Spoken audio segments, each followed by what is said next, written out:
بسم اللہ الرحمن الرحیم۔ السلام علیکم ورحمۃ اللہ وبرکاتہ۔ تمام تعریفیں اللہ رب العزت کے لیے ہیں جو تمام تر جہانوں کا رب ہے، رحمان ہے، رحیم ہے، کریم ہے، اسی کی بادشاہی ہے۔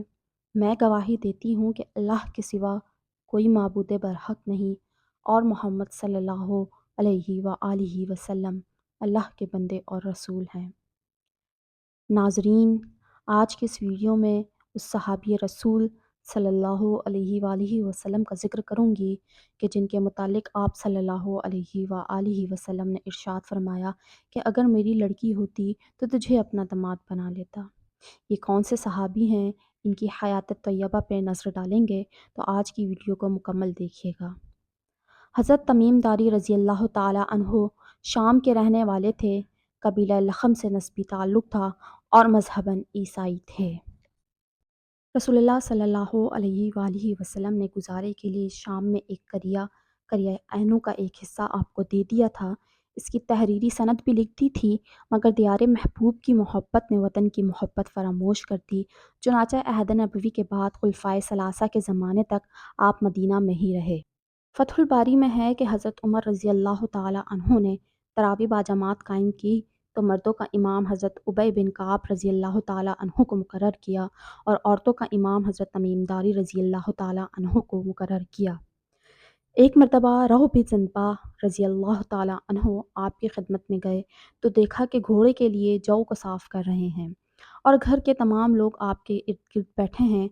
روح نے عرض کیا، ان لوگوں میں کوئی شخص ایسا نہیں ہے جو اس کام کو کر سکے۔ آپ رضی اللہ تعالی عنہ نے فرمایا، یہ ٹھیک ہے، لیکن میں نے رسول اللہ صلی اللہ علیہ وآلہ وسلم سے سنا ہے کہ جب کوئی مسلمان اپنے گھوڑے کے لیے دانہ صاف کرتا ہے اور پھر اس کو کھلاتا ہے تو ہر دانے کے بدلے اسے ایک نیکی ملتی ہے۔ اس لیے میں خود اپنے ہاتھ سے ہی کام کرتا ہوں تاکہ ثواب سے محروم نہ رہ جاؤں۔ حضرت تمیم داری رضی اللہ تعالی عنہ جب شام سے مدینہ آئے تو آپ اپنے ساتھ کچھ قندیلیں اور تھوڑا سا تیل بھی لے آئے تھے۔ مدینہ پہنچ کر قندیلوں میں تیل ڈال کر مسجد نبوی میں لٹکا دی اور جب شام ہوئی تو انہوں نے انہیں جلا دیا، اور اس سے پہلے مسجد میں روشنی نہیں ہوتی تھی۔ آپ صلی اللہ علیہ وآلہ وسلم مسجد میں تشریف لائے اور مسجد کو روشن پایا تو دریافت فرمایا کہ مسجد میں روشنی کس نے کی؟ صحابہ نے حضرت تمیم داری رضی اللہ تعالی عنہ کا نام بتایا۔ آپ صلی اللہ علیہ وآلہ وسلم بے حد خوش ہوئے، ان کو دعائیں دیں اور فرمایا، اگر میری کوئی بیٹی ہوئی تو میں تمیم سے اس کا نکاح کر دیتا۔ اتفاق سے اس وقت نوفل بن حارث رضی اللہ تعالی عنہ موجود تھے۔ انہوں نے اپنی بیوہ صاحبزادی ام المغیرہ کو پیش کیا۔ آپ نے اسی مجلس میں ام المغیرہ سے حضرت تمیم داری رضی اللہ تعالی عنہ کا نکاح کر دیا۔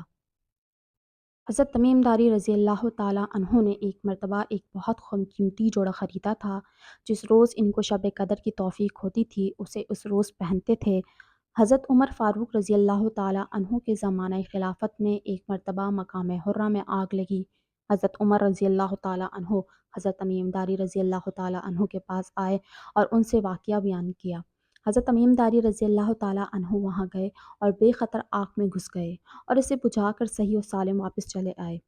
حضرت عمر رضی اللہ تعالی عنہ آپ کو خیر اہل المدینہ یعنی مدینہ کے سب سے اچھے اور نیک آدمی کہہ کر فرمایا کرتے تھے۔